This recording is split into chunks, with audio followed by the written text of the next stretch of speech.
राग भैरव सुबह एकदम अर्ली मॉर्निंग इसको गाने का या बजाने का समय माना गया है। बहुत सारे राग भी ऐसे हैं जो कि और कई रागों के साथ टैली करता है। क्यों कि जो नोट्स है हमारे पास, जो एक राग बजाने के लिए जो नोट्स, जो स्वर हमारे पास होते हैं, वही सेम नोट्स दूसरे राग में भी बजता है। और जब हम थोड़ा सा बजाने का, उसका चलन का और उसको बजाने का या उसको गाने का जो शैली है, उसको जब हम बदल देते हैं तो राग का नाम बदल जाता है। राग कलिंगड़ा और रामकली, ये दो राग है जो कि नोट सेम है। क्या फ़र्क है कि सा रे गा मा पा धा नी सा सिंपल बोलेंगे तो रामकली सुनाएगा, लेकिन अगर भैरव बोलेंगे तो सा रे गा मा पा धा, रे और धा में हम बहुत ज़्यादा रुक रहे हैं, तो यहाँ पर ये जो आंदोलन कर रहे हैं, रे में धा में, रे और धा में रुक रहे हैं, ट्रेस दे रहे हैं, तो ये क्लियर कर रहा है कि ये राग भैरव है। इसको बजाएंगे तो किस तरह से बजाएंगे।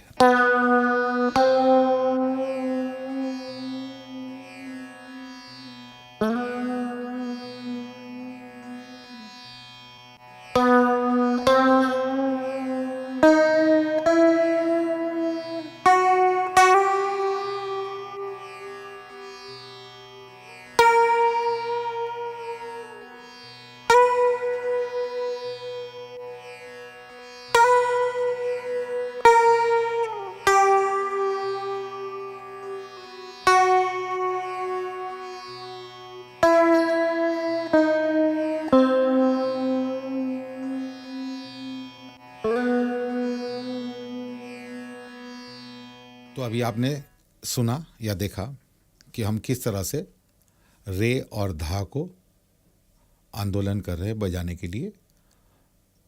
तो ये रे और धा पर ट्रेस दे रहे हैं, तो ये राग भैरव की बात कर रहे थे। तो राग भैरव में अभी हम आपको आरोह और अवरोह दिखाएंगे।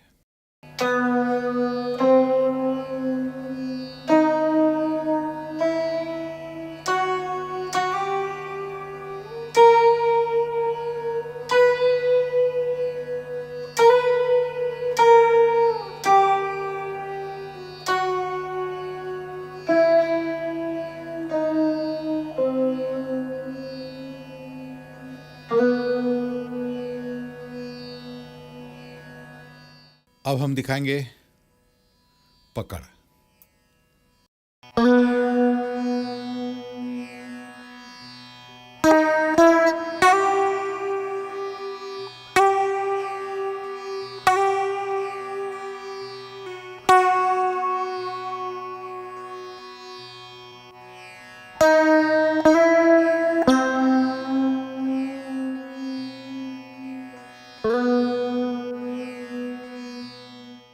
अब तक आपने देखे आरोहण मतलब असेंडिंग, अवरोहण डिसेंडिंग और पकड़, राग की पकड़, ये तीन चीज़ मैंने आपको दिखाया।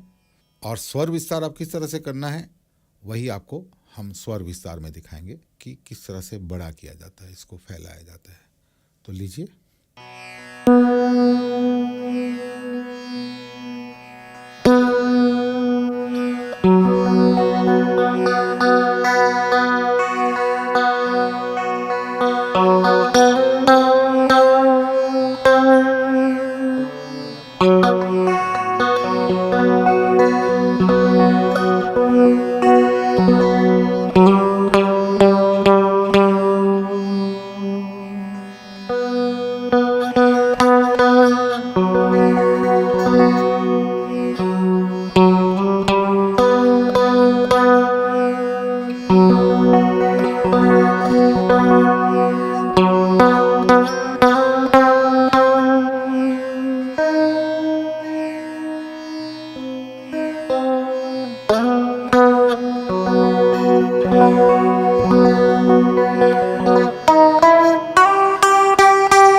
आपने देखा राग भैरव का आरोह, अवरोहन, पकड़ और स्वर विस्तार।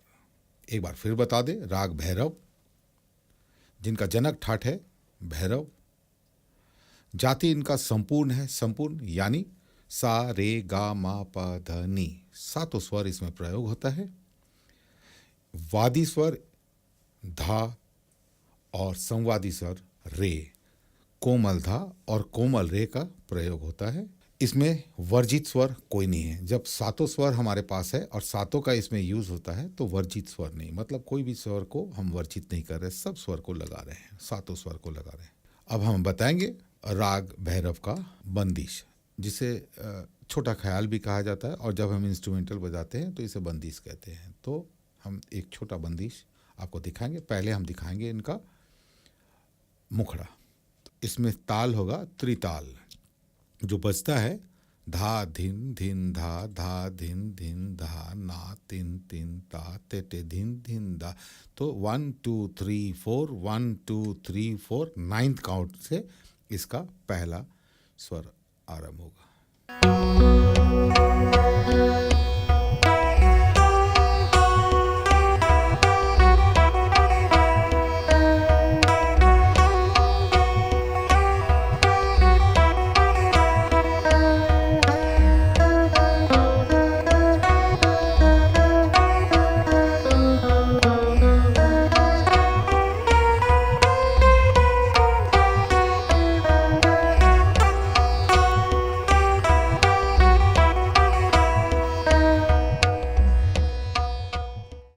और स्थाई के बाद आता है अंतरा। तो देखिए अंतरा कैसे बजा रहे हैं।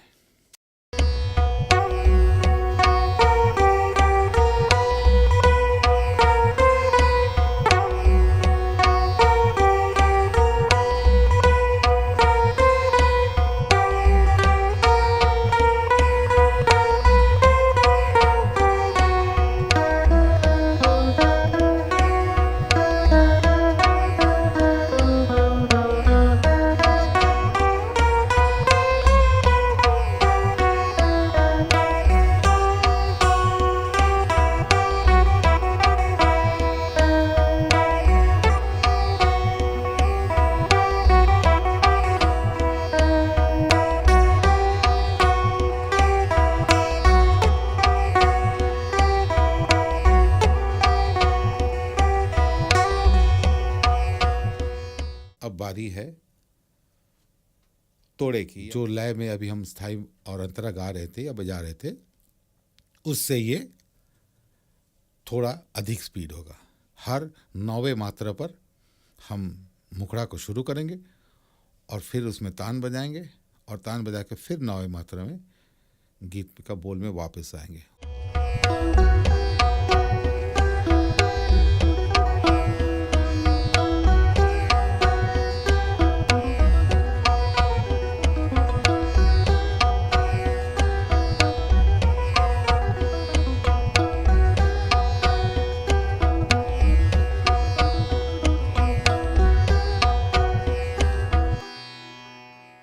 अब देखिए अंतरे का तान। अंतरे के तान किस तरह से लिया जाता है। जगह वही सेम है, पर तान अंतरा के लिए कुछ अलग बनता है। ये अंतरा का तान आपको प्रैक्टिस करना है।